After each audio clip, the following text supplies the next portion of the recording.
Let's do a recap with the New England Patriots. The New England Patriots, in my opinion, have had a very strong offseason in the NFL draft, and the same with free agency. They spent a lot of money in free agency, and they went to the NFL draft. They had a lot of draft picks. Over the last few years, the Patriots have had one of the worst offenses in all of football, passing wise and running the football due to fumbles with Ramondre Stevenson. And that's a byproduct of what Bill Belichick has been able to do over the last 4 to 5 years. And that's put the right talent on the field on the offensive end.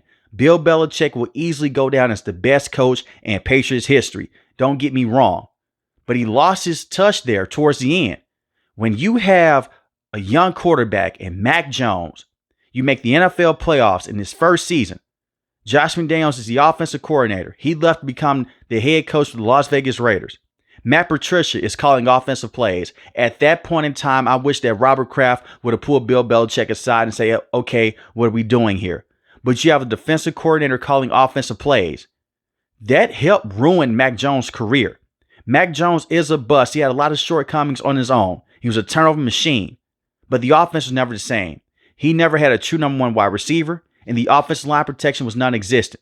It got so bad to where a lot of Patriot fans, they wanted to see Bailey Zappi. And that's the situation that they were in. So it's time to move off Bill Belichick. They went with Coach Maye. You found a way to go out there and have a top draft pick for the first time in a very long time for this organization and their standards. They selected Drake Maye. Coach Maye was not a good head coach. He was one and done as a head coach. You bring in Mike Vrabel, and I think that Mike Vrabel is going to fit like a glove. He's going to get the organization into a stable place. We saw what he was able to do with the Tennessee Titans. He helped the Tennessee Titans run the AFC South for a few years there with Derrick Henry, Ryan Tannehill, A.J. Brown. I will respect any head coach that can get the most out of Ryan Tannehill. They went to the AFC Championship game with Ryan Tannehill. But this is all about Drake Maye. This offseason has been about fixing your rushing defense and building around Drake Maye. So let's talk about their first round pick. As I go through this video, I'll talk about the free agent signings and everything else in between. With the 4th overall pick in the first round, the New England Patriots selected Will Campbell, tackle out of LSU. He only allowed 5 sacks on 2,553 snaps played at the tackle position. He was very emotional when he got drafted. It was a great moment for him and his family. And this is what he said. This is a quote. He said that he's willing to go out there and fight and die to protect his quarterback. He doesn't mean literally, but he's willing to go out there and do anything it takes to protect Drake Maye at all costs. And I'm happy that he feels that way. You could talk about the arm size. He may be a guard at best. I think he's a true tackle. He has potential to be one of the best tackles in the NFL. You let him grow at that position. You sign Morgan Moses in free agency. So now you have 2 bookend tackles potentially. Morgan Moses is a veteran. He's been around the NFL for quite some time. He is better than what the Patriots had over the last few years. Their starting tackles right now, they're better than Vidarian Lowe. Vidarian Lowe, and no offense to him, he's more so of a rotational tackle. He's a depth piece. He should not be a starting tackle. We saw Drake Maye. He didn't even play all of last season fully. Jacoby Brissett started the first couple of games. He was getting pressured a lot. He was getting sacked and beat up a lot behind the line of scrimmage. So getting Will Campbell is an excellent pick. If you're one of those Patriot fans, you're saying, man, I really wanted Abdul Carter. I really wanted Travis Hunter. I understand that. Both of those players, they were gone. You get the best offensive player that's available to protect and help out Drake Maye. And I know offensive line is not the most exciting position, but I compared to fixing a roof on your house. It may not be the most popular thing. It may not be the most extravagant thing to do. But when it starts to act up, it's going to show you a lot of negative things. And you're going to wish that you fix it sooner than later. So going out there and getting a tackle in the first round that you can build this offensive line around is a great pick. It was an A+ pick. They didn't trade back. They didn't trade up. This was perfect. And you still signed a free agent wide receiver in Stephon Diggs. Stephon Diggs is not the same receiver he was with the Buffalo Bills. We saw this with the Houston Texans. He's coming up off a torn ACL injury. You can move off of this contract within a year or two if it doesn't work out. But I look at Stephon Diggs. He helped Josh Allen fully develop. We have to give him credit for that. Stephon Diggs last year, 500 receiving yards, 3 receiving touchdowns before he tore his ACL. He's going to be that number one wide receiver. But you don't have to force feed Stephon Diggs. You have Kayshawn, who showed you a lot of upside last year as being a number 2 wide receiver possibly. Kayshawn had 589 receiving yards, 3 receiving touchdowns. DeMario Douglas, 621 receiving yards, 3 receiving touchdowns. Both of those wide receivers, they're number 2, number 3 wide receivers at best. Now they can face one-on-one coverage with Stephon Diggs. They won't have to go against the likes of Ahmad Sauce Gardner every single week. Stephon Diggs should take that assignment. So his mere presence on the field should help out the Patriots. The wide receiving position is still a need, but it's not a major issue like how it was before.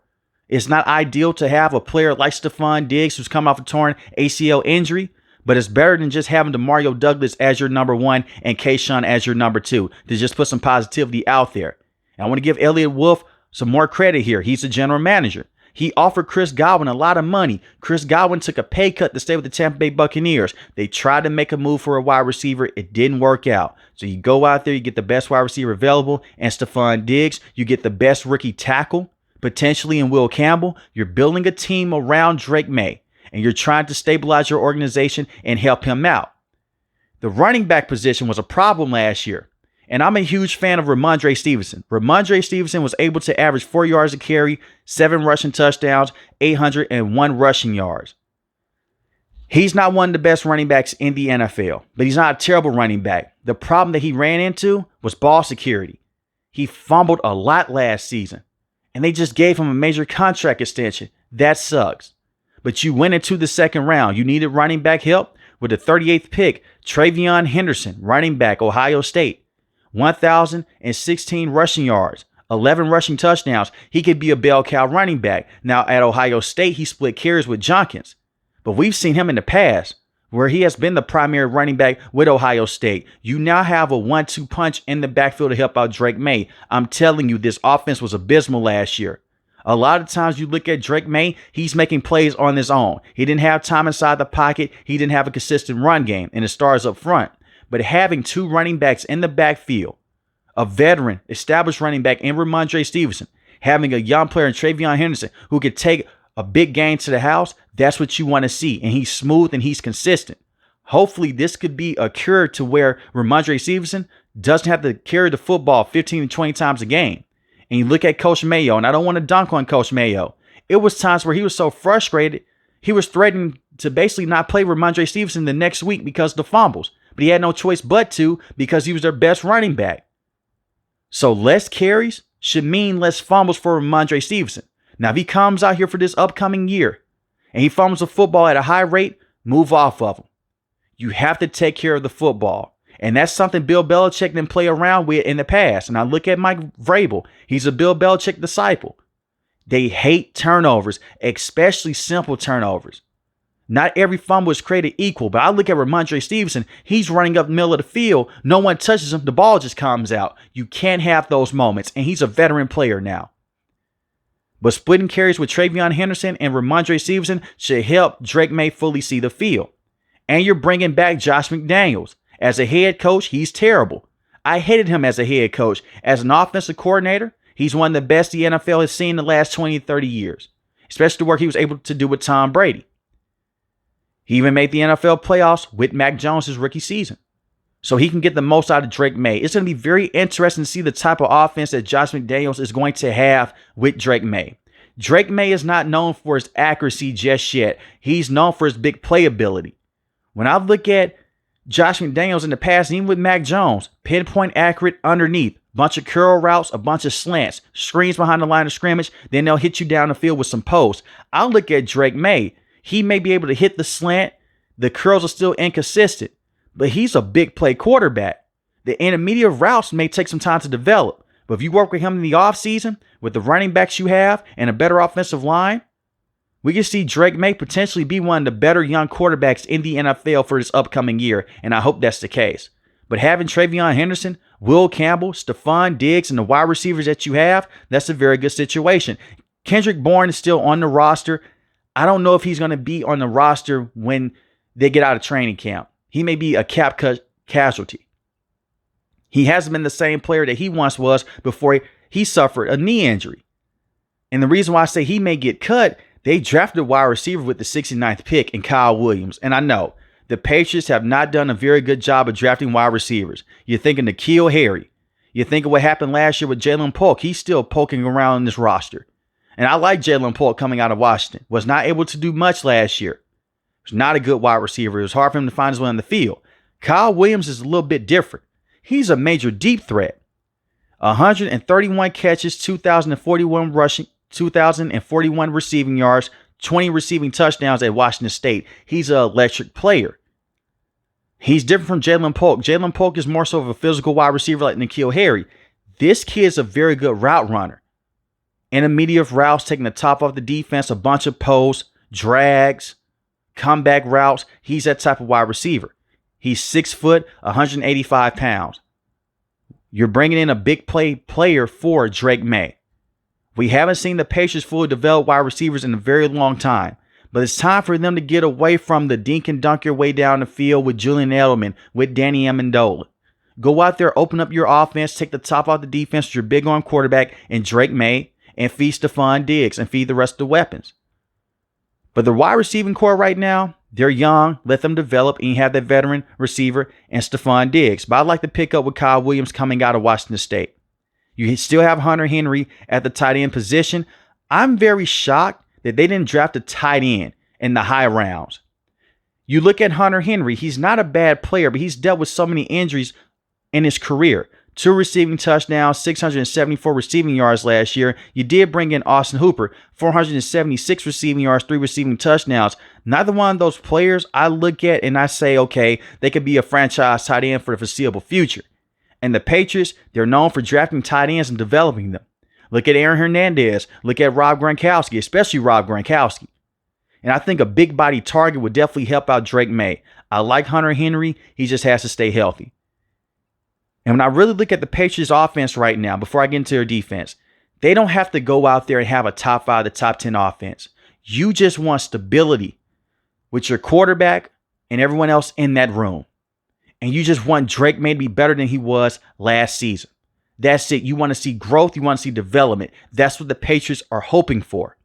And when you bring in a head coach like Mike Vrabel and a proven offensive mind in Josh McDaniels, we should really see what Drake Maye is capable of, especially with the weapons around him. You did bring in Garrett Bradbury. I'm going to say this right now. I doubt that he'll be the starting center for the entire season. Expect for Jared Wilson with the 95th pick to be a starting center sooner than later from Georgia. He's an amazing pass blocker. As a run blocker, it's touch and go. But he's a very big center. He was the best center in this draft class, in my opinion. He got better every single year on the field with Georgia. He has potential to be a franchise guy. You're building this offensive line from outside to inside. But I look at Garrett Bradbury. He's a veteran. He's been around the NFL, but he got cut for a reason. He's more of a depth piece than he is a starting center. And you have Layden Robinson at the left guard position. A lot of young players in this offensive line mixed in with some veteranship with Morgan Moses. We'll see what the Patriots will be able to do on the offensive end. But I look at their offense as a whole, they're better off for this upcoming season than they were last year. Now, defensively, this is where a lot of things get very interesting. They went into free agency. They picked up Milton Williams. Very good defensive tackle from Philadelphia. You look at what he was able to do. Stop the run, get to the quarterback. But it was a little bit different with Milton Williams. He can also play defensive end. 1 forced fumble, those 5 sacks last season. He was so dominant against the run. Now, many may say that he benefited from being in a great system with the Philadelphia Eagles. That could be true. When I go back on film and I look at him and I see what he's able to do, he's just able to blow up plays. You need that in this division. For the Miami Dolphins, they have a weak interior offensive line. The Buffalo Bills, you have to be able to put pressure on Josh Allen. And the New York Jets, the same with Justin Fields. It starts up front. And the one thing with Mike Vrabel, he loves defensive tackles that can go out there, stop the run, get to the passer. You eat up those double teams. You have one-on-one spacing for someone like Harold Landry. And speaking of Harold Landry, they brought him into the fold. He reunites with Mike Vrabel. For the ones that don't know, Mike Vrabel helped develop Harold Landry for many years with the Tennessee Titans. And the Titans cut him. Many people may say that he's a cleanup sack artist. He doesn't fight through double teams. He doesn't fight into one-on-one situations every single time. That's far from the truth. I've seen him go out there and look like a wall against certain offensive tackles. Is he one of the best pass rushers to have at that position? No, he's not a top 10. He's not a top 5. But you don't have to be. Everyone is not going to be TJ Watt, Myles Garrett, Max Crosby. You don't have to be those players to be successful in the NFL. He's coming off of 9 sacks in the season. And he was able to rebound very nicely after that ACL injury that he suffered a few years ago with the Titans in training camp. He easily becomes your best pass rusher at the current moment. And it feels a huge need with the New England Patriots right now. So having Harold Landry there, having Milton Williams, you're bringing back Christian Barmore. I really hope that Christian Barmore can become the player that he once was a few years back before he was dealing with the blood clot issues. Christian Barmore was able to go out there and be one of the best defensive tackles in the game in terms of pressuring the quarterback on a consistent basis. Imagine a pass rushing unit with Christian Barmore, Milton Williams, Harold Landry. They can all get to the quarterback at a consistent rate. And it makes life hell for any quarterback in this division. And it makes life hard on a coach that wants to run the football every single time. Look at what the Jacksonville Jaguars did. You have Coach Maye coming out and saying that these players are soft. They're just not good enough. He's basically trying to be the new Bill Belichick when he said that.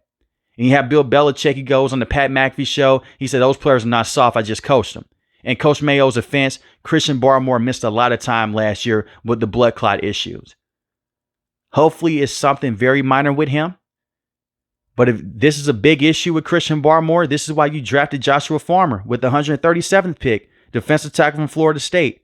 He's no Christian Barmore, but he had 4 sacks last season, 32 solo tackles. He's an elite run stopper, 6'3", 310 pounds. He can stop the run, split through double teams. And I believe what he did at Florida State, he can do at the next level. He's a very good interior defensive lineman. And he doesn't have to come in and be the number 1 option.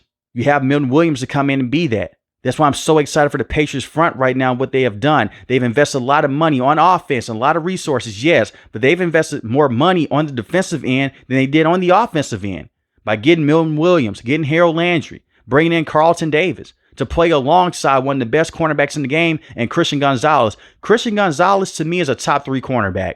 You may call me crazy. He is a glue corner. 2 interceptions on the season, 11 pass deflections. And I'm going to say this with cornerbacks like him and Sauce Gardner a few years back.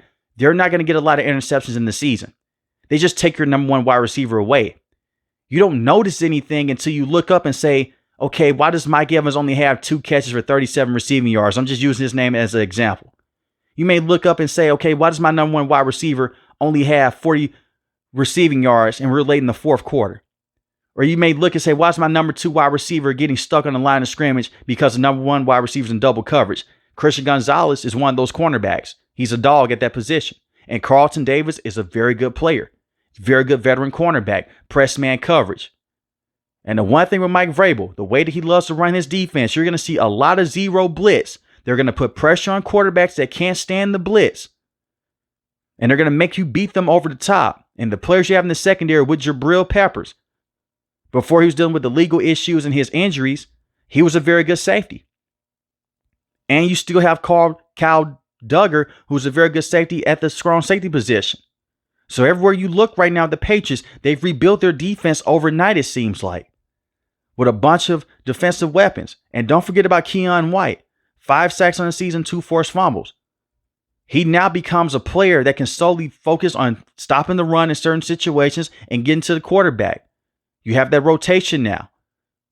And that's what you do when you go into free agency. You bring in certain pieces to fix a void, but you also bring in those pieces to elevate those young players that you drafted. That is how successful teams have worked in the past. And that's one thing that Bill Belichick was great at doing.